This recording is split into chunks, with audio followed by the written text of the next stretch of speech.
ഞാൻ ഈ മാങ്ങയൊക്കെ മൊത്തം എടുക്കുന്ന ആളാ. നീ പറഞ്ഞ കേട്ടാ തോന്നുന്നു എനിക്കൊരു മാങ്ങ മൊത്തത്തിൽ പൊക്കാനുള്ള ശക്തി ഇല്ലാത്തവനാണ്. നീ എന്നെ കളിയാക്കാനുള്ള മാങ്ങാ മൂസ. മാങ്ങാ ജ്യൂസാ? മാങ്ങാ ജ്യൂസ് എന്നല്ല പറഞ്ഞ, മാങ്ങാ മൂസ. നിങ്ങളോട് സംസാരിച്ചിട്ട് കാര്യമില്ല. ചേച്ചി ഒരു മിനിറ്റ്. ഈ മാങ്ങ എടുക്കുന്ന ആളാണ് മൊത്തത്തിൽ ബിസിനസിന്റെ ഞാനൊന്ന് പറഞ്ഞോട്ട് സുഹൃത്തെ.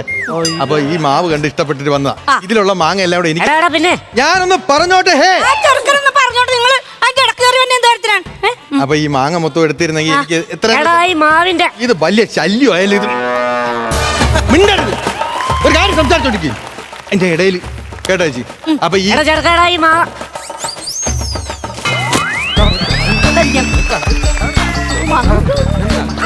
കേട്ടോ ചേച്ചി, ഈ മാങ്ങ മൊത്തം എനിക്ക് തരുമോ? ഞാൻ ചോദിച്ചിട്ട് എനിക്കൊരു മാങ്ങ ഇല്ല, പിന്നെയാണ് നിനക്ക് ഇത് മുഴുവൻ തരാമെന്ന് പോയാടാ. അപ്പൊ നിങ്ങളല്ലേ ഇതിന്റെ മുതലാളി? അപ്പൊ ഈ മാവിന്റെ ഓണർ ആരാണ്? മാങ്ങാണ്ടി. മാങ്ങാണ്ടി? ആ, മാങ്ങാണ്ടി കിളുത്ത് വരുമ്പോഴാണ് വലിയ മാവായി വന്നത്. ഏതാ മാങ്ങാണ്ടി? നീ ആക്കിട്ട് മൂടി വെച്ചേക്ക.